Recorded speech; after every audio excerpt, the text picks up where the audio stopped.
नमस्कार दोस्तों, मैं आपका दोस्त नवीन और आप सुन रहे हैं एक और रोमांचक हॉरर कहानी जो आज मैं खुद आपको सुनाऊंगा।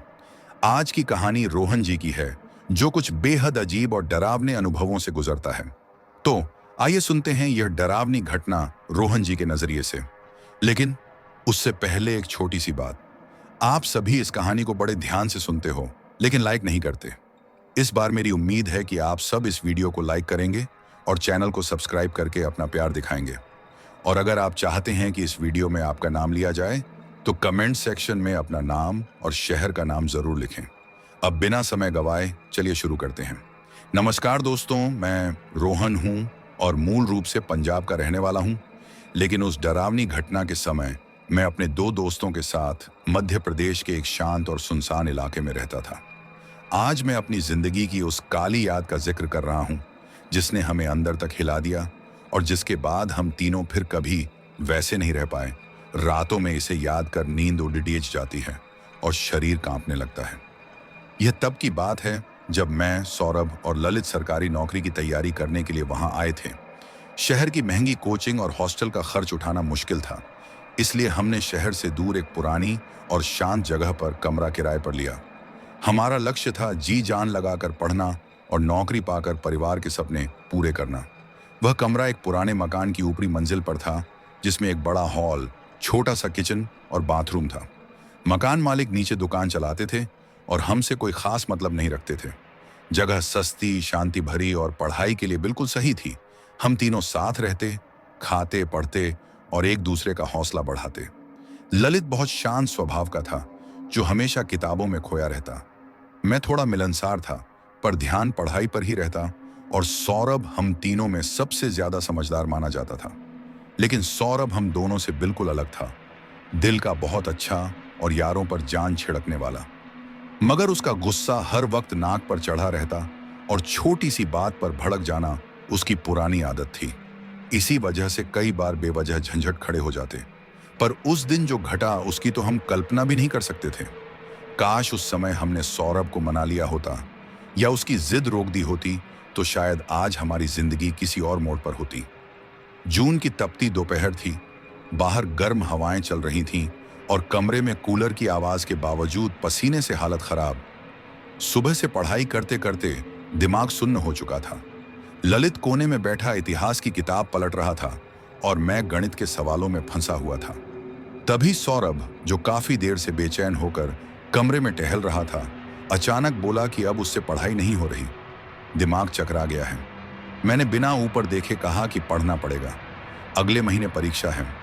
यह तो उसे पता ही है। इस पर वह छिड़कर बोला कि हम कोई मशीन नहीं जो लगातार बैठे रहें। कमर टूट गई है, कुछ मजेदार करते हैं आज। ललित ने किताब से नजर हटाकर पूछा कि क्या मजा लेना है, बाहर जाकर लू में पकना है क्या? इस पर सौरभ की आंखें चमक उठीं और वह पास आकर बोला कि आज रात चिकन मंगा लेते हैं, पार्टी करेंगे। हम जानते थे कि उसे चिकन बेहद पसंद है और जब मन बन जाए तो उसकी जिद के आगे कुछ नहीं चलता। बहस बेकार थी, इसलिए मैं और ललित मान गए। तुरंत फूड ऐप खोली और नजदीकी होटल से चिकन करीब रोटियां ऑर्डर कर दी। ऐप पर डिलीवरी का समय 40 मिनट दिखा। ऑर्डर के बाद थोड़ी राहत मिली और हम फिर अपनी अपनी किताबों में लग गए। लेकिन अब पढ़ाई किसी के बस की नहीं रही थी। तीनों की नजर बस खाने पर टिकी थी। 40 मिनट बीते, फिर 50 और धीरे धीरे 1 घंटा गुजर गया, पर ऑर्डर का नामो निशान नहीं। सौरभ की बेचैनी फिर बढ़ गई।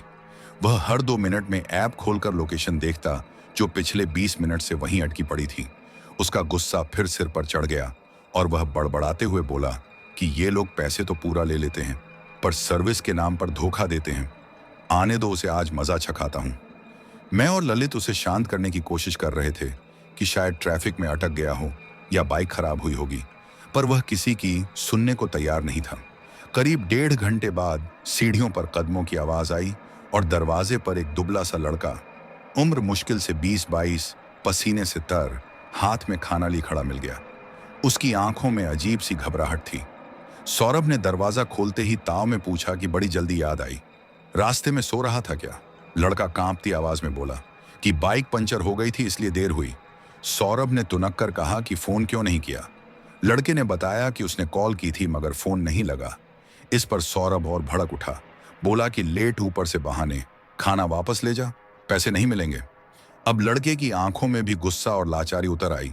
उसने कहा कि इतनी गर्मी में मेहनत करके खाना पहुंचाया है, वापसी से उसकी नौकरी जा सकती है। मगर सौरभ का पारा उतरा नहीं। बोला कि जब समय पर डिलीवरी नहीं कर सकता तो काम छोड़ दे। यह सब सुनकर ललित और मैं दोनों उसे शांत करवाते रहे कि गरीब लड़के का नुकसान न हो, पर मामला हाथ से निकलता जा रहा था। लेकिन सौरभ किसी की बात मानने को तैयार ही नहीं था और आखिर में उस डिलीवरी लड़के की आंखों में ऐसी तीखी नफरत उभर आई जिसे देख मेरी रीढ़ में सिहरन दौड़ गई। उसने दांत भींचते हुए कहा कि ठीक है साहब, मत रखो खाना, मगर याद रखना तुमने एक गरीब की मेहनत और उसकी रोटी का अपमान किया है। इसका परिणाम बहुत बुरा होगा, तुम पछताओगे, बहुत पछताओगे। उसकी आवाज में ऐसा अजीब डर था जैसे वो सामान्य गुस्सा नहीं बल्कि किसी गहरी कड़वाहट से भरा श्राप दे रहा हो। फिर वो जोर जोर से बद्दुआ देता हुआ, तुम्हारा बुरा हो, तुम कीड़ों की तरह गलो, कहते हुए पैकेट उठाकर तेजी से सीढ़ियां उतर गया और हम बस उसे जाते देखते रह गए। कमरे में सन्नाटा छा गया। उसकी बदुआ मानो दीवारों में टंग गई हो। सौरभ का गुस्सा धीरे धीरे ठंडा पड़ने लगा, मगर उसकी अकड़ उसे गलती मानने नहीं दे रही थी।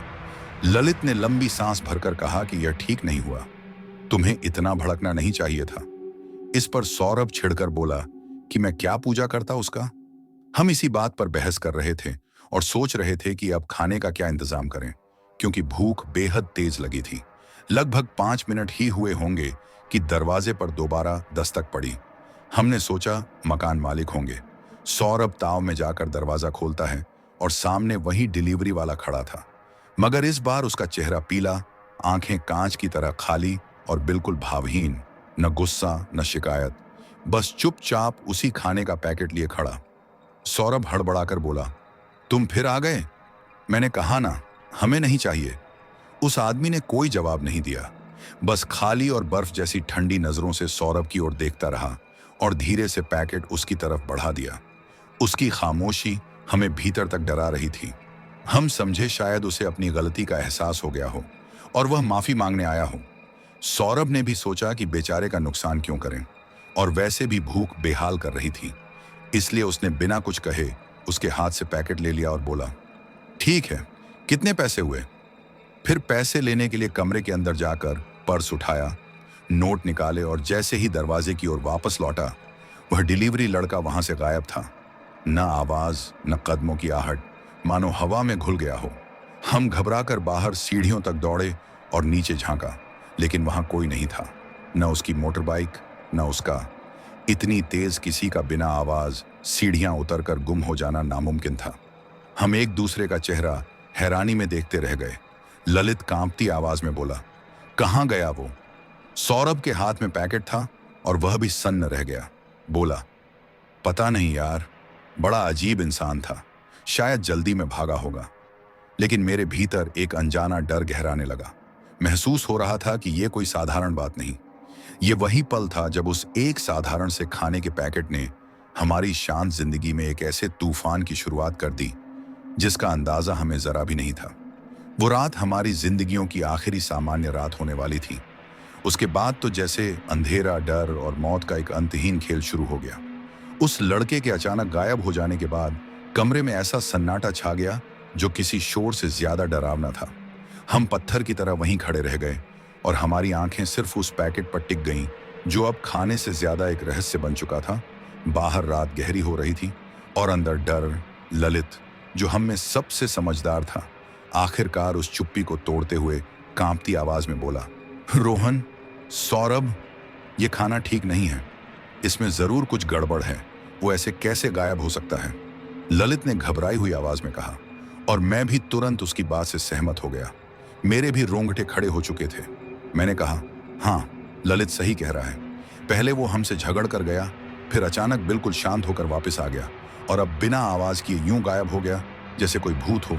सौरभ, ये पैकेट फेंक दे, इसमें कुछ ठीक नहीं लग रहा। हम दोनों उस खाने के पैकेट की तरफ बढ़ ही रहे थे कि सौरभ की भारी आवाज गूंज उठी, पागल हो गए हो क्या तुम दोनों?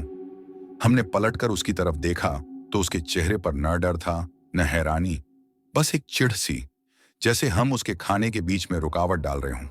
वह बोला, अरे कोई अजीब टाइप का लड़का होगा, जल्दी में होगा तो पैसे लिए बिना निकल गया। इसमें इतना घबराने वाली क्या बात है? और वैसे भी मुझे तो भूख से चक्कर आने लगे हैं, मैं अब और इंतजार नहीं कर सकता। यह कहकर वह हम पर ध्यान दिए बिना मेज की ओर बढ़ा और पैकेट खोलने लगा। मैं और ललित लगभग चिल्ला पड़े, नहीं सौरभ, मत खोल इसे, फेंक दे यार। लेकिन उसने जैसे हमारी बात सुनी ही नहीं, मानो हमारे शब्द उस तक पहुंच ही नहीं रहे हों। उसने डिब्बा खोला और ढक्कन हटाते ही चिकन करी की तेज मसालेदार खुशबू कमरे में फैल गई।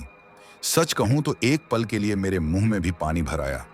खाना देखने में बिल्कुल सामान्य, बल्कि बेहद लजीज लग रहा था। गाढ़ी ग्रेवी के ऊपर तेल चमक रहा था और चिकन के टुकड़े सलीके से दिख रहे थे। सौरभ ने गहरी सांस लेकर उस खुशबू को भीतर तक खींचा और बोला, वाह, खुशबू तो कमाल की है। तुम दोनों नहीं खाना चाहते तो मत खाओ, भूखे सो जाना, मैं तो खा रहा हूं। यह कहकर उसने प्लेट निकाली, उसमें करी डाली, रोटियों का पैकेट खोला और आराम से बैठकर खाने लगा। हम दोनों अविश्वास से उसे देखते रहे। एक पल को लगा शायद वाकई हम ही बेवजह डर रहे हैं और वही सही सोच रहा है। फिर भी दिल के किसी कोने में डर बना हुआ था। ललित ने आखिरी बार कहा, यार कम से कम एक बार और सोच ले। तो सौरभ ने पहला कौर मुंह में डालते हुए बस इतना कहा, सब सोच लिया है और ये बहुत ही स्वादिष्ट है।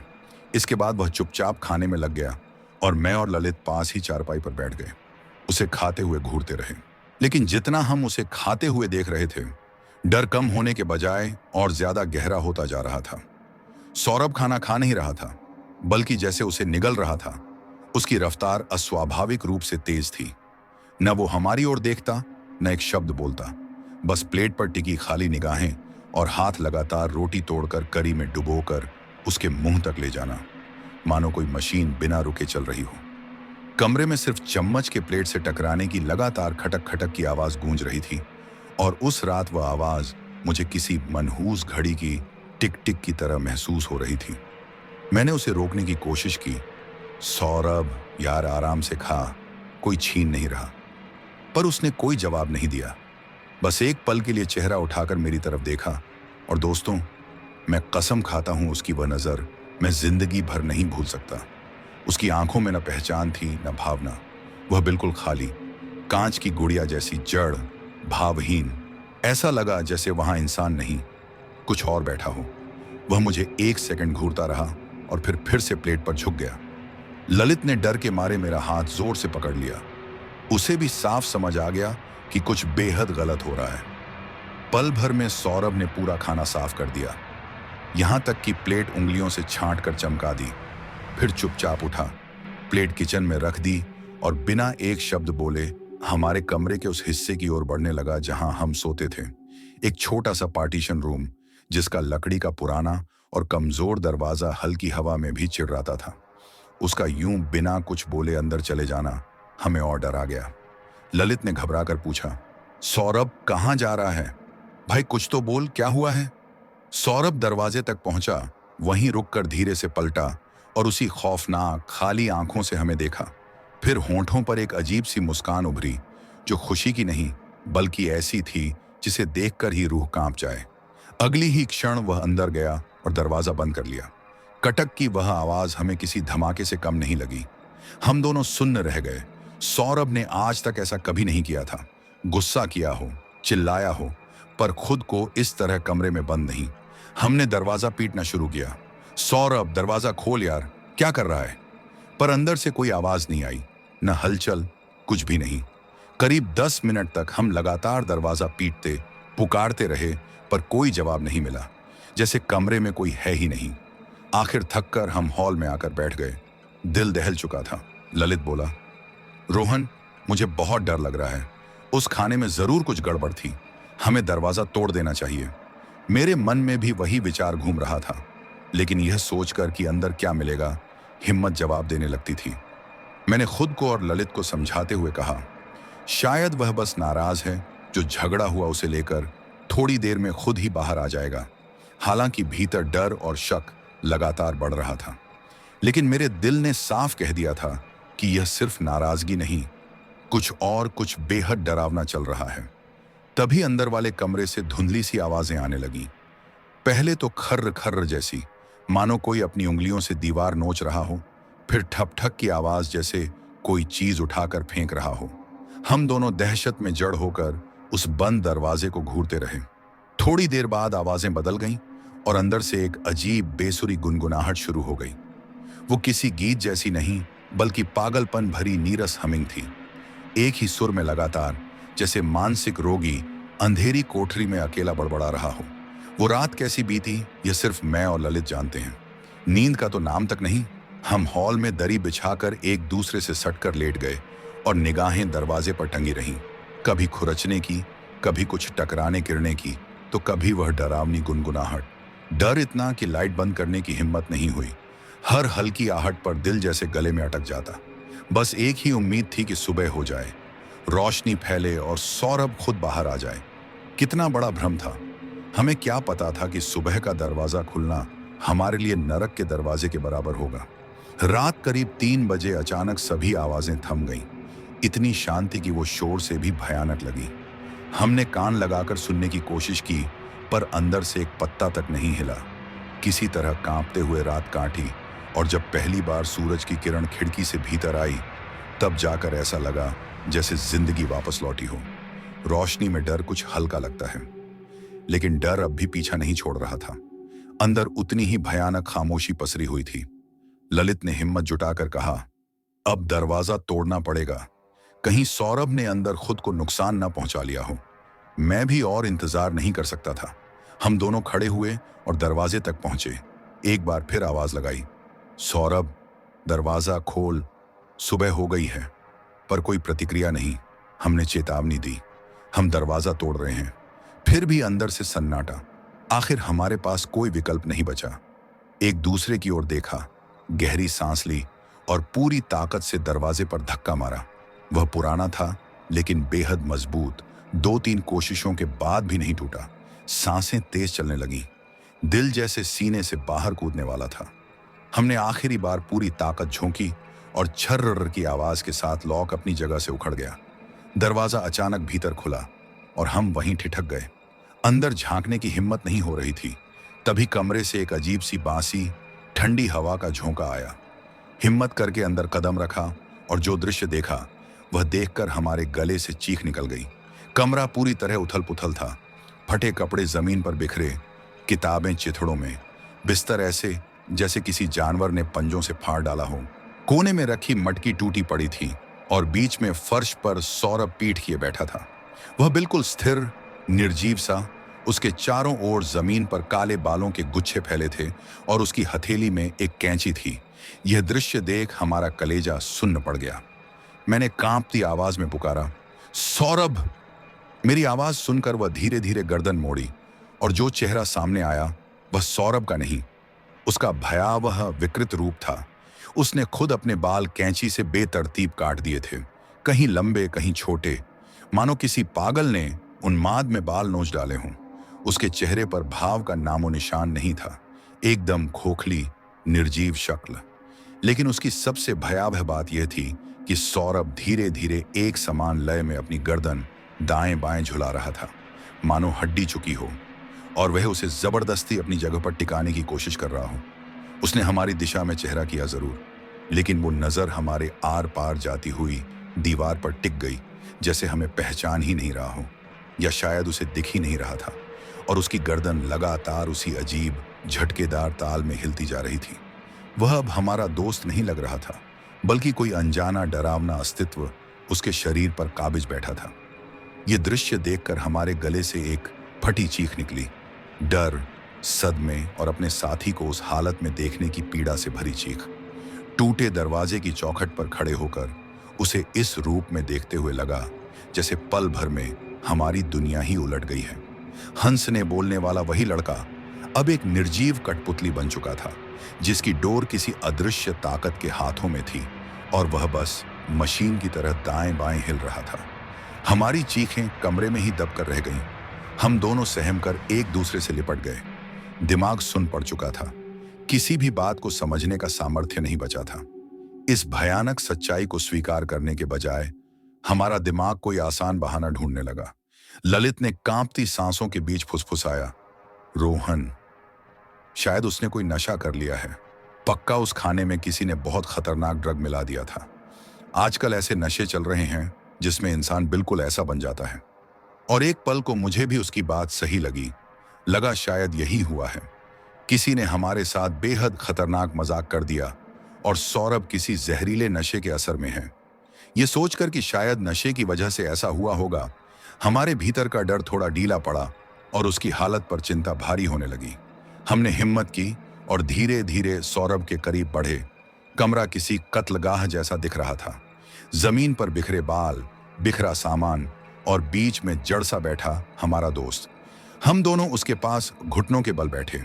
मैंने कांपते हाथ से उसका कंधा छुआ और हल्का सा हिलाकर कहा, सौरभ यार, मेरी तरफ देख, क्या हो गया है, बोल, हम तेरी मदद करेंगे। पर उसने कोई प्रतिक्रिया नहीं दी। उसकी गर्दन अब भी उसी भयावह लय में दाएं बाएं झूल रही थी। आंखें एकदम सामने दीवार पर टिकी, जैसे उसे वहां कुछ ऐसा दिखाई दे रहा हो जो हमें नहीं दिख रहा। ललित ने उसके सामने हाथ लहराया, उंगलियां चटकाईं, लेकिन उसने पलक तक नहीं झपकी। ऐसा लगा जैसे उसके शरीर में वो मौजूद ही नहीं, जैसे उसकी आत्मा कहीं और अटकी हो। अब हमारा नशे वाला शक भी धुंधला पड़ा। कोई ड्रग इंसान को यूं कठपुतली जैसा नहीं बना सकता। ये कुछ और था, कुछ ऐसा जो सामान्य समझ से बाहर, प्रकृति विज्ञान से परे। यह एहसास होते ही रीढ़ में बर्फ की लहर उतरी। हम उसी कमरे में एक ऐसे अस्तित्व के साथ थे जो हमारे दोस्त के शरीर में था, पर दोस्त अब वो नहीं रहा था। तभी अचानक सब थम गया। गर्दन का झूलना रुक गया। सौरभ एक मूर्ति की तरह स्थिर बैठा। कमरे में फैली खामोशी पहले से भी ज्यादा डरावनी थी। हम सांसें रोके उसे देख रहे थे कि धीरे धीरे उसने नजर दीवार से हटाकर हमारी ओर मोड़ी, और इस बार उसकी आंखें खाली नहीं थीं। उनमें शिकारी जानवर जैसी खतरनाक चमक थी। होंठ डरे हुए अंदाज में खिंच गए और उसके गले से एक नीची घुरघुराती आवाज निकली जो इंसानी नहीं लगती थी, बल्कि किसी और दुनिया की लगती थी। हम कुछ समझ पाते या वहां से भाग भी नहीं सके कि सौरभ अचानक झटके से खड़ा हो गया। उसकी हर हरकत में अजीब सी झटपटाहट और कठोरता थी, जैसे कोई निर्जीव कठपुतली अचानक जान पकड़ डले। और फिर उसने जो किया, उसका ख्याल मात्र आज भी मेरी रूह हिला देता है। वह जानवर की तरह चीखता हुआ सीधे दीवार से अपना सिर दे मारा। धड़क की वह भयावह आवाज ऐसी थी जैसे सूखा नारियल फूट जाए। हम दोनों चीख उठे। हम उसे रोकने बढ़े ही थे कि उसने दूसरी बार और जोर से अपना सिर दीवार पर पटका। मैंने उसकी बाहें पकड़ी और ललित ने उसके पैर थामे। पर जो हुआ, उसने हमारी सांसें रोक दी। जिस सौरभ की ताकत हमसे अलग नहीं थी, उसमें अचानक किसी दानव जैसी शक्ति आ गई। उसने हमें एक झटके में ऐसे उछालकर फेंका जैसे हम रुई के पुतले हों। मैं दीवार से टकराकर गिरा और ललित फर्श पर लुढ़क गया। अब वह और भी भयानक रूप में था। दीवार पर सिर पटकने के बाद वह जमीन पर गिरा और पागलों की तरह अपना चेहरा और माथा फर्श से पटकने लगा। धड़ धड़ धड़, हर चोट पर एक गीली, हड्डी खंपा देने वाली ढांसू आवाज आती। उसका चेहरा फटने लगा। खून बह रहा था, पर उसकी आंखों में डर नहीं, अजीब सी संतुष्टि थी, मानो दर्द उसे आनंद दे रहा हो। हम दोनों बेबस थे, रोते चिल्लाते उसे देखते रहे।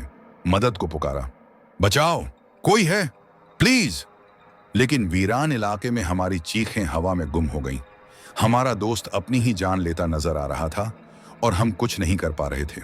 मुझे लगा आज सौरभ मर जाएगा, सब खत्म हो जाएगा। तभी उसी दहशत के बीच जैसे किसी अदृश्य समय पर पर्दा उठा। दरवाजे पर एक आकृति उभरी।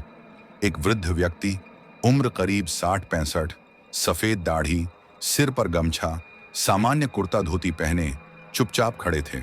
उनकी आंखें अनोखी शांति से भरी थीं और न जाने कब कैसे वह सीढ़ियां चढ़कर वहां आ पहुंचे, हमें भनक भी न लगी।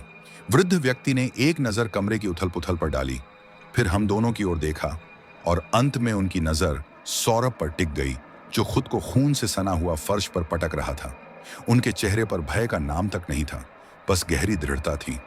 उन्होंने शांत मगर आदेश भरे स्वर में कहा, पीछे हटो। और हम जैसे सम्मोहित होकर पीछे हट गए। वह बुजुर्ग धीरे धीरे आगे बढ़े। उनके होंठ लगातार कुछ बुदबुदा रहे थे, शायद कोई मंत्र। फिर उन्होंने अपनी गर्दन से रुद्राक्ष की पुरानी माला उतारी। उधर सौरभ उसी पागलपन और वहशत में अपना सिर पटकता जा रहा था। पर उस पुरुष ने बिना एक पल गंवाए वह माला तेजी से सौरभ की ओर फेंकी, जो सीधे जाकर उसके गले में पड़ी। जैसे ही वह माला उसकी त्वचा को छुई, ऐसा लगा जैसे किसी उबलते तेल में पानी की बूंद गिर चुकी हो। पूरे शरीर में बिजली सा झटका दौड़ा। वह झटके से तन गया और उसके गले से इंसानी नहीं बल्कि किसी जानवर जैसी दर्दनाक भारी चीख निकली, जो पूरे मकान में गूंज उठी। उसकी आंखें पल भर में पूरी सफेद हो गईं और फिर लोहे सी अकड़ी देह अचानक ढीली पड़ गई। वह वहीं फर्श पर बेसुध होकर गिर पड़ा। कमरा पल भर में शांत हो गया, मानो वह दैत्य सी शक्ति, वह पागलपन एक झटके में हवा हो गया। जमीन पर अब सिर्फ हमारा खून से लथपथ दोस्त पड़ा था, जिसके गले में रुद्राक्ष की माला चमक रही थी। हम दोनों हांफते रोते उस बूढ़े व्यक्ति को देखने लगे। उस पल वह हमें किसी देवता से कम नहीं लगे। वे सौरभ के पास गए, उसकी नब्ज टटोली और भारी दुख भरी आवाज में बोले, बच्चों, इसकी किस्मत खराब है, इस पर बहुत बुरी छाया बैठ गई है। कांपते हुए मैंने पूछा, बाबा, ये क्या है? आप कौन हैं? उन्होंने गहरी नजरें हम पर टिका दी। उनकी आंखों में हमारे लिए करुणा थी। वे शांत स्वर में बोले, मैं यहीं पास की झोपड़ी में रहता हूं। तुम्हारी चीखें सुनी तो देखने चला आया। फिर उन्होंने सौरभ की ओर इशारा कर कहा, कुछ दिन पहले इसी सड़क के मोड़ पर एक डिलीवरी वाले युवक की बाइक फिसल गई थी। रात में हादसा हुआ, किसी ने देखा नहीं। सुबह तक वह तड़पता रहा और वहीं मर गया। ऐसी मौतें आत्मा को मुक्ति नहीं देती, वह भटकती रहती है। यह सुनते ही जैसे हमारे पैरों तले जमीन खिसक गई। हमारे दिमाग में सब घटनाएं जुड़ने लगीं। वही डिलीवरी बॉय, उसका गुस्सा, उसकी बद्दुआ, उसका दूसरा रहस्यमय रूप, और अब बाबा की बात। बाबा ने हमारी आंखों का डर पढ़ लिया और आगे बोले, लगता है उस लड़के की बेचैन आत्मा ने तुम्हारे दोस्त के शरीर को अपना घर बना लिया। गुस्से और भूख ने इसके शरीर को कमजोर कर दिया और वह भीतर घुस आई। दोस्तों, उस सत्य को सुनना ही मौत जैसा था कि हमारे साथी के जिस्म पर एक मरी हुई आत्मा का कब्जा है।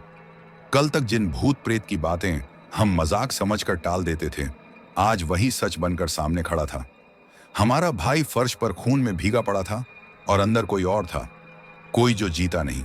मैं और ललित उस बाबा के पैरों में गिर पड़े, रोते गिड़गिड़ाते हुए बोले, बाबा, हमारे दोस्त को बचा लीजिए, कृपा करें, इसके बिना हम जी नहीं पाएंगे। उन्होंने हमें थाम कर खड़ा किया। उनके चेहरे पर गंभीर चिंता की रेखाएं उभर आईं और बोले, घबराओ मत बच्चों, इस रुद्राक्ष की शक्ति से मैंने उस आत्मा को अभी कुछ समय के लिए शांत किया है। वह बेहोश है, लेकिन बाबा ने साफ कहा कि यह उपाय सिर्फ कुछ घंटों तक ही असर करेगा। जैसे जैसे सौरभ के शरीर की ताकत वापस आएगी, आत्मा फिर सक्रिय हो जाएगी, और इस बार और भी भयंकर रूप में, क्योंकि अब उसे यह एहसास हो चुका है कि हम उसकी सच्चाई जान चुके हैं। यह सुनकर हमारे होश उड़ गए। ललित ने डरी आवाज में पूछा, तो अब क्या होगा बाबा, कोई रास्ता है? बाबा ने लंबी सांस लेकर कहा, रास्ता है, पर मेरे वश का नहीं। इसे इससे मुक्त करना किसी अनुभवी तांत्रिक या भोपा का काम है। सबसे पहले इसके घर वालों को संपर्क करो, सच बताकर तुरंत बुलाओ। ऐसी स्थितियों में परिवार का होना जरूरी है, देर मत करो। उनकी बात सुनकर हाथ कांपते हुए हमने फोन उठाया। सौरभ के घर कॉल करने का साहस मुझ में नहीं था। कैसे कहता कि उनके बेटे पर आत्मा सवार है। आखिर ललित ने हिम्मत की और सौरभ के बड़े भाई को फोन मिलाया। उसने सीधे भूत की बात नहीं कही, बस इतना बोला कि सौरभ की हालत बहुत खराब है, थोड़ा एक्सीडेंट हुआ है, जल्दी आ जाइए। फोन पर बोलते वक्त उसकी आवाज कांप रही थी, पर उसने खुद को संभाल लिया। उधर भाई डर गए और बोले कि वे और पिता सुबह पहली ट्रेन से निकल रहे हैं। अब बस इंतजार बाकी था, हमारी जिंदगी का सबसे लंबा और डरावना इंतजार। बाबा हमें संभाले रखने के लिए वहीं ठहर गए और हमें सौरभ से थोड़ी दूरी पर बैठने को कहा। कमरा भारी खामोशी और दहशत से भरा हुआ था। सौरभ बेहोश था, मगर बीच बीच में उसका शरीर जोर से ऐंठ जाता। कभी उसके मुंह से अजीब घरघराती आवाज निकलती, जैसे उसका खुद का गला ना बोल रहा हो। हर बार ऐसा होने पर हमारा दिल उछल पड़ता। बाबा ने कहा, आत्मा शरीर के अंदर संघर्ष कर रही है। बाबा ने बताया कि यह रुद्राक्ष उसे काबू में तो रखे हुए है, पर पूरी तरह शांत नहीं कर सकता। धब्बों में देख, इसीलिए हम तीनों ने उस छोटी सी कोठरी में जागती आंखों से मानो कोई जिंदा भयावह सपना देखा। न हमने कुछ खाया, न पानी पिया, बस सौरभ को घूरते रहे और ईश्वर से प्रार्थना करते रहे कि सुबह तक सब ठीक हो जाए। रात बीती, दिन निकला, दोपहर ढली और शाम को सौरभ के पिता और उसका बड़ा भाई विकास दरवाजे पर पहुंचे। पर बेटे को बेहोश, बेतरतीब कटे बालों, चेहरे माथे पर सूखे खूकर पिता वहीं दहाड़ मारकर बैठ गए। और विकास अविश्वास और क्रोध से कांपता हुआ मेरी ओर झपटा, कॉलर पकड़कर चीखा, क्या किया तुमने मेरे भाई के साथ? हम कुछ कह भी नहीं पाए थे कि बाबा ने आगे बढ़कर उसका हाथ हटाया और गंभीर पर दृढ़ आवाज में बोले, बेटा, यह दोष दंड का समय नहीं, तुम्हारे भाई पर एक बहुत बुरा साया है। फिर बाबा ने पूरे घटनाक्रम की कथा कही। चिकन की रात, डिलीवरी लड़के से झगड़ा, उसके बाद आने वाली दहशत और वह आत्मा। पहले तो विकास और उसके पिता ने इसे कल्पना या हमारी गलती छुपाने का बहाना समझा, पर जब बाबा ने सौरभ के गले में पड़ी माला की ओर इशारा कर बताया कि वही उसकी जान थामे है और उन्होंने अपनी आंखों से उसका शरीर खुद ब खुद ऐंठते कसमसाते देखा, तो दोनों के चेहरों का रंग पल भर में उड़ गया। अब उन्हें स्वीकारना पड़ा कि यह बीमारी या डॉक्टर का मामला नहीं, कुछ अलौकिक है। सौरभ के पिता रोते हुए बाबा के आगे हाथ जोड़ने लगे, बाबा कृपया राह बताइए, हमारे बच्चे को बचा लीजिए। तब बाबा बोले, यहाँ से कुछ दूरी पर अरावली पहाड़ियों में एक गांव है, वहां एक सिद्ध तांत्रिक रहते हैं जिन्हें लोग भैरवनाथ कहते हैं। वह ही ऐसी शक्तियों को वश में करने का सामर्थ्य रखते हैं। सुबह होते ही इसे लेकर वहां जाना। वह रात भी किसी युग की तरह बीती और हमने जैसे तैसे सांसें पूरी की। अगली सुबह हमने एक किराए की जीप का इंतजाम किया और सौरभ को लेकर उस गांव की ओर रवाना हुए। सड़क बेहद उबड़-खाबड़ थी, चारों तरफ सुनसान जंगल, और जीप की पिछली सीट पर बेहोश पड़े सौरभ को देख देखकर दिल में लगातार भय उमड़ रहा था। करीब 3 घंटे बाद हम उस गांव पहुंचे जो अरावली की तलहटी में बसा हुआ था, और गांव के बिल्कुल अंत में मिट्टी का एक छोटा सा घर दिखा जिस पर अजीब अजीब निशान और चिन्ह बने थे। वही भैरवनाथ का ठिकाना था। हम घबराहट में गाड़ी से उतरे, सौरभ को उठाया और घर के दरवाजे पर पहुंचे ही थे कि अंदर से भारी गूंजती आवाज आई, आ गए, अंदर लाओ उसे, हमें पता था तुम लोग आओगे। ये सुनकर हम सिहर उठे। अंदर प्रवेश किया तो देखा एक अधेड़ उम्र का व्यक्ति बाघ की खाल पर विराजमान था। लंबे उड़ते बाल, माथे पर गाढ़े सिंदूर का बड़ा टीका और आंखें अंगारों जैसी प्रखर, वही भैरवनाथ। उनका व्यक्तित्व इतना तेजस्वी था कि देखते ही रोंगटे खड़े हो गए। उन्होंने हमें इशारा किया कि सौरभ को उनके सामने जमीन पर लिटा दें। एक नजर भर देखा और बोले, यह आत्मा बहुत हट्ठी है, गुस्से में मरी है, इसलिए छोड़ना नहीं चाहती। फिर हमारी तरफ देखते हुए बोले, इसको ठीक करने में 2 घंटे लगेंगे, पर इस दौरान कोई हिलेगा नहीं, ना आवाज निकालेगा। जो डरता हो वो अभी वापस लौट जाए। हम सभी वहीं रहने को तैयार थे। तांत्रिक ने अनुष्ठान शुरू किया। जमीन पर कोयले से गोला बनाया और सौरभ को ठीक उसके बीच लिटाया। फिर आदेश दिया, इसके गले से रुद्राक्ष की माला उतारो। हमारा खून ठंडा पड़ गया, क्योंकि बाबा ने चेताया था कि माला हटते ही आत्मा फिर जाग जाएगी। हम डरे हुए भैरवनाथ की ओर देखने लगे तो उन्होंने अंगार सी आंखों से घूरते हुए कहा, अगर डगोएगे तो यह मर जाएगा, जो कहाँ है वही करो। आखिर कांपते हाथों से विकास ने अपने भाई के गले से वह माला उतार दी। माला हटते ही जो नजारा सामने आया, उसे याद कर आज भी नींद उड़ जाती है। अचानक से बेहोश पड़ा सौरभ झटके से उठ बैठा, पर वो आंखें उसके नहीं थीं, लाल खून जैसे रंग की, और उनमें ऐसी नफरत की रूह तक कांप जाए। अगले ही पल वह एक अमानवीय चीख के साथ भैरवनाथ पर झपटा, मगर जैसे ही उसने कोयले के गोले की सीमा पार की, कोई अदृश्य दीवार उसे उछालकर पीछे फेंक देती। अब असली युद्ध शुरू हुआ। भैरवनाथ ने आंखें बंद की और ऊंचे स्वर में मंत्र गूंजने लगे। वहीं सौरभ के भीतर छिपी आत्मा भयंकर चीखों में गालियां उगल रही थी। आवाज अब उसकी नहीं, उसी डिलीवरी लड़के की लग रही थी। छोड़ मुझे बूढ़े, ये मेरा है, इसने मेरे मेहनत का खाना फेंका था, मैं इसे नहीं छोड़ूंगा, इसे साथ ले जाऊंगा। हवा में उसका शरीर लगभग 1 फुट ऊपर उठा, अंग टूटने की छट-छट की आवाजें आने लगी। उसने अपना सिर 180 डिग्री तक पीछे घुमा लिया। यह देख उसके पिता लगभग बेहोश हो पड़े। तांत्रिक तेजी से मंत्र साधने लगे और लोटे का जल सौरभ पर छिड़का। पानी का स्पर्श होते ही वह ऐसे तड़पा जैसे बदन पर तेजाब डाल दिया गया हो। शरीर से धुआं निकलने लगा। आत्मा दर्द में कराहती, कभी रोती, कभी पागलों की तरह हंसती।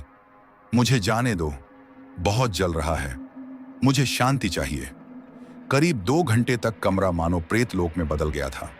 हम चीख भी नहीं पा रहे थे, बस आंखों के सामने नरक का खेल देख रहे थे। अंत में भैरवनाथ उठे, एक मुट्ठी राख ली, सबसे तेज मंत्रोच्चार किया और राख सौरभ के चेहरे पर झोंक दी। स्पर्श होते ही उसके मुंह से एक आखिरी असहनीय, आसमान फाड़ देने वाली चीख निकली। उस आखिरी चीख में सदियों का दर्द, क्रोध और घुटी हुई पीड़ा जैसे फटकर बाहर निकली हो। उसी क्षण कमरे की सारी लाइट्स एक झटके में बुझ गईं और भीतर बर्फीली हवा का भम्मड़ सा घूमते हुए महसूस हुआ, जैसे कोई अदृश्य ताकत तेजी से हमारे बीच से निकलकर दरवाजे की ओर भागी और पलक झपकते बाहर गायब हो गई। फिर सारा माहौल भयावह चुप्पी में डूब गया।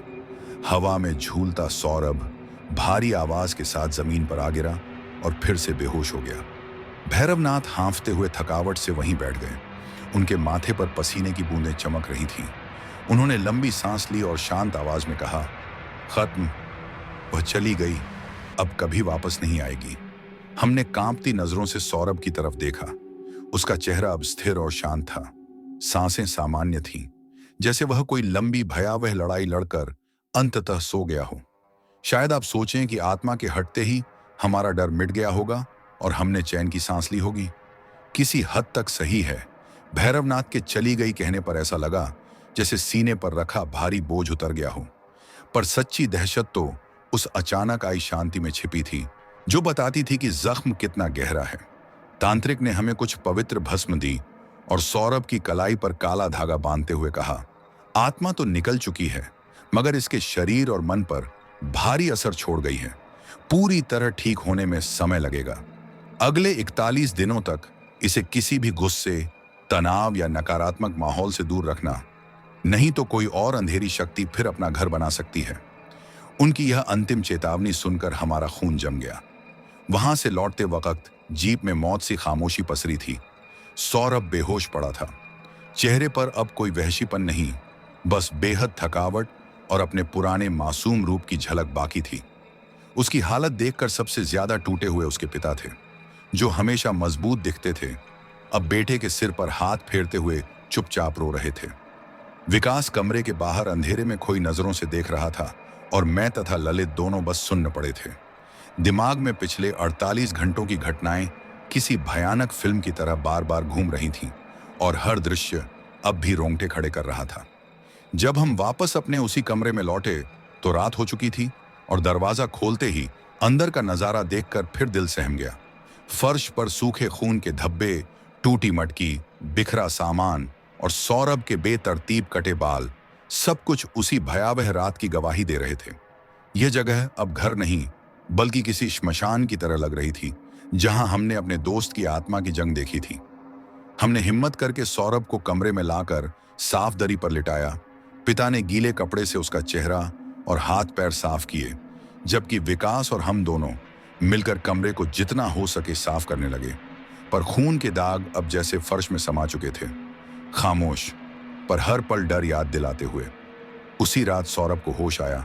उसने धीरे धीरे आंखें खोली। अब उनमें न लालिमा थी न नफरत, बस गहरी थकान और उलझन। उसने हमें चारों तरफ बैठे देखा तो उसकी आंखों में सवाल तैर उठे, होंठ सूखे थे। वह बमुश्किल बोला, पापा, विकास, तुम सब यहाँ, क्या हुआ? फिर नजर हाथों की चोटों पर पड़ी। चेहरे पर छूते ही दर्द से कराह उठा। घबरा गया। मुझे क्या हुआ? सिर इतना भारी क्यों है? ये घाव कैसे आए? हम सब चुप। समझ नहीं आ रहा था कहाँ से शुरुआत करें, कैसे बताएं कि बीते 2 दिन उसकी जिंदगी उसके बस में ही नहीं थे, कि उसमें कोई और था जो उसे खत्म करना चाहता था। आखिर विकास ने हिम्मत दिखाई। वह पास बैठा, उसका हाथ थामकर नरम आवाज में बोला, सौरभ, तू बस आराम कर, बस एक छोटा सा हादसा हुआ था, अब तू सुरक्षित है। लेकिन सौरभ को उनकी बातों पर भरोसा नहीं हुआ। उसकी नजरें कमरे में घूम रही थीं और उसने पास रखे छोटे दर्पण की ओर इशारा किया। हमने मना किया, पर वह जिद करता रहा और अंत में हमें शीशा देना पड़ा। जैसे ही उसने अपना चेहरा देखा, उसके गले से टूटी हुई चीख निकली। बेतरतीब कटा बाल, सूझा चेहरा, माथे पर जगह जगह छिले घाव। वह स्तब्ध होकर पहले शीशे को देखता रहा, फिर हम सबको। अब उसकी आंखों में डर साफ झलक रहा था। वह बोला, यह कोई एक्सीडेंट नहीं, सच बताओ मेरे साथ क्या हुआ। और अब झूठ से कोई फायदा नहीं था। हम सब ने बेहद धीरे धीरे पूरी घटना बताई। चिकन पार्टी वाली रात से डिलीवरी बॉय के झगड़े तक, रहस्यमयी पैकेट, कमरे में खुद को बंद करना, आत्मा का कब्जा और तांत्रिक के जरिए मुक्ति तक। जैसे जैसे बातें आगे बढ़ती गईं, सौरभ का चेहरा बदलता रहा। पहले हैरानी, फिर अविश्वास और फिर अपराध बोध व भय की चादर। जब हमने बताया कि वह खुद अपना सिर फर्श पर पटक रहा था तो उसकी आंखों से आंसू बहने लगे। उसे उस रात का कुछ याद नहीं था, सिवाय डिलीवरी वाले से झगड़े और बाद की धुंधली यादों के, जैसे कोई डरावना सपना हो। जब उसे समझ आया कि उसके गुस्से ने ही आत्मा को जगह दी, वह फूट फूट कर रोने लगा। मेरी वजह से, सब मेरी वजह से हुआ। मैंने तुम सबको भी खतरे में डाल दिया। हमने ढांढस बंधाया, मगर हम जानते थे इस सदमे से उबरने में वक्त लगेगा। फिर 2 दिन हम उसी कमरे में कैद से रहे, हर कोई अपनी दहशत में बंद। रात को नींद किसी को नहीं आती। थोड़ी भी आहट पर हम उछल कर बैठ जाते। हर कोने में परछाई सी महसूस होती। कभी लगता जैसे कोई फुसफुसा रहा हो। सौरभ तो इतना सहमा था कि बाथरूम भी अकेले नहीं जाता था। हमारे बीच का रिश्ता अब और गहरा तो हुआ, मगर वह गहराई खून, डर और सदमे की नींव पर बनी थी। तीसरे दिन उसके पिता ने दृढ़ निर्णय सुना दिया, बस अब काफी है, यहाँ का एक पल भी और नहीं। बोरिया बिस्तर बांधो, हम घर लौट रहे हैं, पढ़ाई बाद में भी हो जाएगी। जान से बढ़कर कुछ नहीं। सौरभ के पिता की यह बात सुनते ही हमारे दिल पर जैसे बोझ उतर गया। हम खुद भी अब उस कमरे में एक पल नहीं रुकना चाहते थे। वहां की हर दीवार, हर निशान उस भयावह रात का गवाह था और हमें बस भाग जाना था, हमेशा के लिए। हमने फौरन सामान बांधना शुरू किया। बाहर जाने का विचार ही सुकून दे रहा था, लेकिन मन के एक कोने में अब भी एक अनजाना डर सिमटा बैठा था। उसी शाम हम आखिरी बार सामान पैक कर रहे थे। मैं पुराना डिब्बा बंद कर रहा था, तभी अचानक पल भर के लिए वही मसालेदार चिकन करी की महक आई, बिल्कुल वैसी जैसी उस रात थी। मैं ठिठक गया, हाथ रुक गए। ललित ने पूछा, रोहन क्या हुआ? एक गहरी सांस लेकर देखा तो खुशबू गायब थी। शायद सदमे का असर या दिमाग का खेल। मैंने खुद को समझाया, कुछ नहीं, ऐसा ही लगा।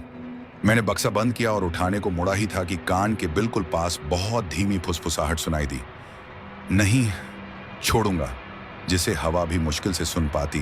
पूरे बदन में सिहरन दौड़ गई। झटके से पलटा, पर वहां कोई नहीं था। कमरा खाली, बाकी सब दूर दूसरे कोने में सामान बांध रहे थे। मैंने ये बात किसी से नहीं कही। सब पहले से सहमे थे और डर बढ़ाने की हिम्मत मुझ में नहीं थी। मन में खुद को बार बार समझाया, आत्मा गई, भैरवनाथ ने कहा था कभी वापस नहीं आएगी। लेकिन दिल फिर भी सवाल पूछ रहा था, क्या सच में सब खत्म हुआ? रात को जब हम ट्रेन में बैठे और वह मनहूस शहर पीछे छूटता गया, तो ऐसा लगा मानो लंबी सजा पूरी करके जेल से रिहा हो रहे हों। खिड़की के बाहर अंधेरा पीछे भागता जा रहा था और उसके साथ वे सब खौफनाक यादें भी। सौरभ के पिता और विकास दूसरी बोगी में थे और हम तीनों साथ बैठे थे। सौरभ अब भी बेहद कमजोर, मगर चेहरा शांत। उसने खिड़की से बाहर देखते हुए धीमे से पूछा, अब सब ठीक हो जाएगा, है ना? ललित ने उसके कंधे पर हाथ रखा। हाँ भाई, सब ठीक होगा, बस एक बुरा सपना था। मैंने भी उनकी हाँ में हाँ मिलाई, मानो खुद को भी विश्वास दिला रहा हूं। लेकिन मेरे दिल में वो आखिरी फुसफुसाहट, नहीं छोड़ूंगा, अब भी किसी कांटे की तरह चुभ रही थी। मैं खुद को समझाता रहा कि ये बस दिमाग का धोखा है। भैरवनाथ जैसा सिद्ध तांत्रिक गलत नहीं हो सकता, आत्मा जा चुकी है। पर मन पूरी तरह मानने को तैयार नहीं था।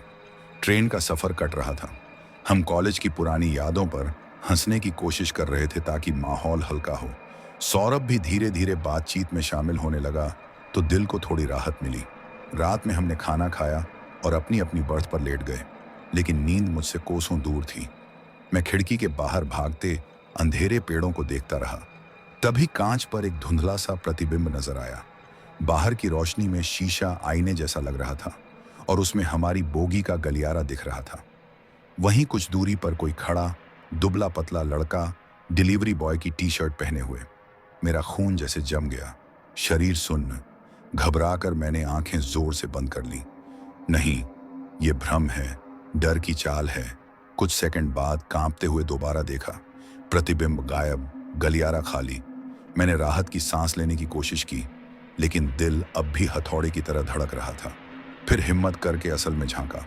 वाकई गलियारा खाली, बस थोड़ी दूर टीटी गुजर रहा था। मैं फिर लेट गया, पर सुबह होने तक नींद नहीं आई। अगली सुबह बड़े जंक्शन पर हम तीनों अलग हुए। सौरभ और विकास दूसरी ट्रेन, ललित दूसरी लाइन। हम गले मिले और पहली बार विदा इतनी भारी लगी। हादसे ने हमें तोड़ा, लेकिन हमारी दोस्ती और मजबूत कर दी। वादा किया रोज फोन करेंगे। घर पहुंचा तो परिवार को देखकर चैन मिला। माँ मुझे देखते ही रो पड़ी। मैंने उसे पूरी सच्चाई नहीं बताई, बस एक्सीडेंट की कहानी को थोड़ा बढ़ाकर समझा दिया। घर का सुरक्षित माहौल, माँ के हाथ का खाना और परिचित चेहरों ने धीरे धीरे डर को कम कर दिया। लगने लगा कि कमरे में सुनी वह फुसफुसाहट और ट्रेन वाला भ्रम सिर्फ सदमे की वजह से थे। एक हफ्ता बीत गया, जिंदगी सामान्य सी लगने लगी। दोस्तों से मिला, हंसा, रातों को सोया, मानो वह हादसा सिर्फ बुरा सपना रहा हो। मैं चाहता था कि सब भूल जाऊं, पर कुछ चीजें भुलाने से नहीं मिटती। वे परछाई बनकर साथ चलती रहती हैं। उस रात मैं अपने कमरे में गहरी नींद में था, जब अचानक आंख खुली और वही मसालेदार चिकन करी की जानी पहचानी खुशबू कमरे में तैरती महसूस हुई। बहुत हल्की, मगर साफ, अनमिस्टेकेबल। दिल की धड़कन तेज हो गई। मैं झट से उठकर बैठा, क्योंकि हमारे घर में रात के समय कभी ऐसा कुछ नहीं पकता। खुद को समझाया कि शायद पड़ोस से महक आई होगी। पानी पिया और सोने की कोशिश की, पर डर लौट चुका था। अगली रात भी नींद में था कि दरवाजे पर हल्की दस्तक सुनाई दी। खट खट। मैं चौंक कर उठ बैठा। आवाज दी, कौन? कोई जवाब नहीं। सोचा शायद भाई या पापा होंगे। दरवाजा खोला तो बाहर अंधेरा और गलियारा खाली। हर कोई अपने कमरे में सो रहा था। डर अब हकीकत जैसा लगने लगा। फिर एक दिन ऐसा हुआ जिसने मेरे सारे शक को सच कर दिया। रात करीब 10 बजे खाने के बाद अचानक आइसक्रीम खाने का मन हुआ। बाइक लेकर मार्केट गया। लौटते समय मैं अपने शहर की उस सुनसान सड़क से गुजर रहा था, जो मुझे अनजाने में उसी दुर्घटना वाली जगह का एहसास दिला रही थी। हालांकि असली एक्सीडेंट तो राजस्थान में हुआ था और मैं तो सैकड़ों किलोमीटर दूर अपने शहर में था। पर अचानक सड़क किनारे एक दुबला पतला लड़का दिखा। वही फूड डिलीवरी की टी शर्ट पहने उसकी बाइक गिर चुकी थी, जैसे किसी टक्कर के बाद। दिल थम गया। मैंने गाड़ी धीमी की। वह लड़का उठने की कोशिश कर रहा था। मैं मदद करने को मुड़ा ही था कि उसने धीमे से सिर घुमाया और मेरी ओर देखा। वही पीला चेहरा, वही मृत सी खाली आंखें, वही जो हमारी रात कमरे के दरवाजे पर खड़ा था। उसके होंठों पर एक डरावनी, अस्वाभाविक मुस्कान खींची। मैं चीख पड़ा और बाइक को पूरी रफ्तार से दौड़ा दिया। पीछे देखने की हिम्मत नहीं हुई। महसूस हो रहा था जैसे वह मेरे पीछे दौड़ रहा हो।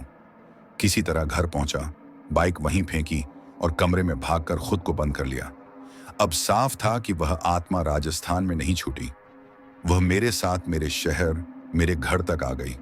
शायद भैरवनाथ भी उसे पूरी तरह रोक नहीं पाए, या शायद वह आत्मा बहुत शक्तिशाली थी।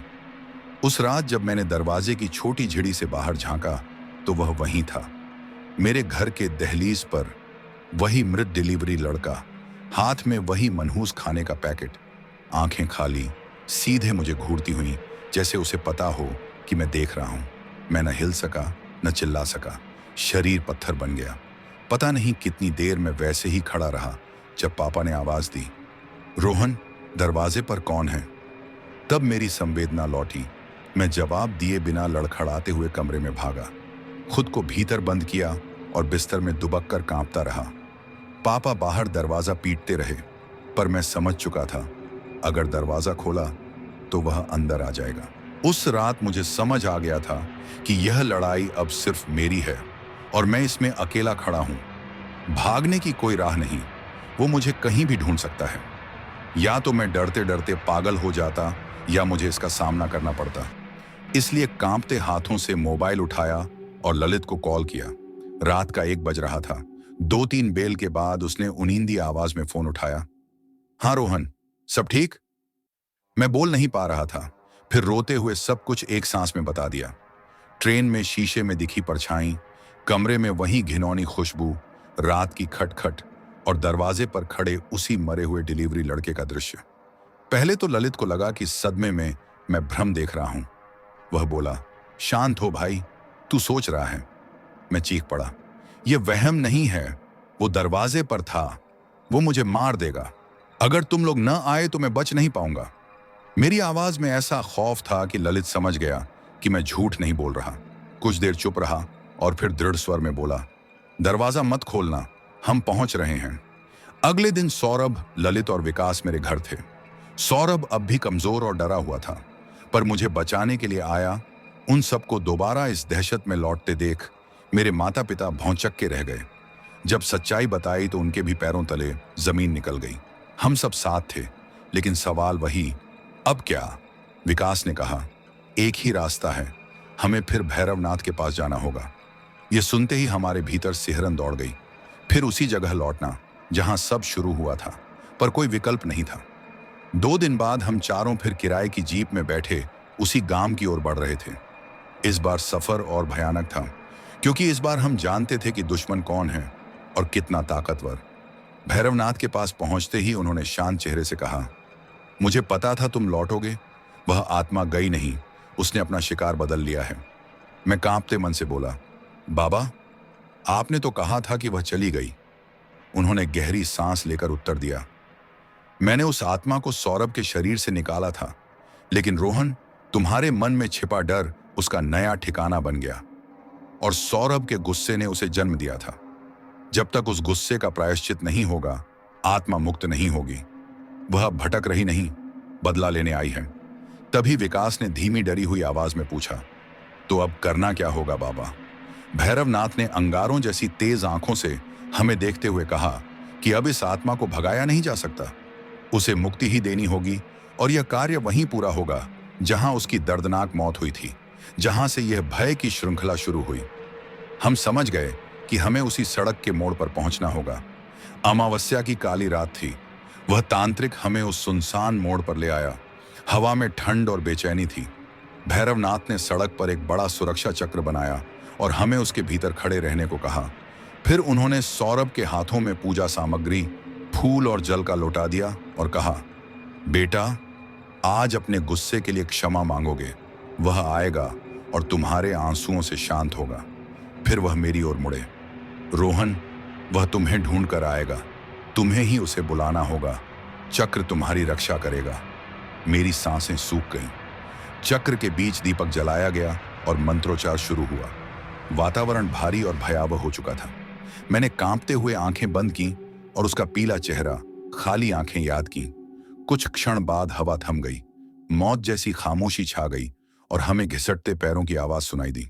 वह आ चुका था, चक्र के बाहर खड़ा, पहले से अधिक विकृत, फटे कपड़े, जगह जगह घाव, खून बहता, आंखों में उबलता क्रोध। वह मुझे घूर रहा था। आ गया तू? कहाँ था ना? नहीं छोड़ूंगा। आवाज किसी कब्र की गहराई से आती सी। मैं जड़ हो गया। तभी भैरवनाथ गरजे, सौरभ, अब तेरी बारी, क्षमा मांग। सौरभ रो पड़ा, घुटनों के बल बैठकर हाथ जोड़ दिए। भाई, मुझे माफ कर दो, मेरे गुस्से ने तुम्हारी जान ली, मुझे पता नहीं था। आत्मा चीखी, कोई मेरी परवाह नहीं कर पाया। मैं सारी रात तड़प कर मरा और तूने मेरी मेहनत का खाना भी फेंक दिया। सौरभ सिसकते हुए बोला, हाँ, मुझसे गलती हुई। मैं प्रायश्चित करने आया हूं, तेरी आत्मा की शांति के लिए प्रार्थना करूंगा। उसकी सच्चाई भरी विनती सुनकर आत्मा का क्रोध धीमा होने लगा, उसका रूप कांपने लगा। भैरवनाथ ने मंत्र तेज कर दिए, इशारा किया। सौरभ ने जल और फूल चक्र के बाहर उसकी ओर अर्पित किए। जैसे ही पवित्र बूंदें उसे लगीं, वह दर्द से चीखा, पर इस बार चीख में गुस्सा नहीं, मुक्ति की पीड़ा थी। उसका रूप धीरे धीरे प्रकाश में घुलने लगा। पीला चेहरा, नफरत, सब रोशनी में विलीन। कुछ क्षण बाद वह उजला प्रकाश आसमान में उठता हुआ रात में खो गया। हवा चली, सन्नाटा टूटा, सब शांत। वह हमेशा के लिए मुक्त हो चुका था। उस रात के बाद कभी कोई अजीब घटना नहीं हुई।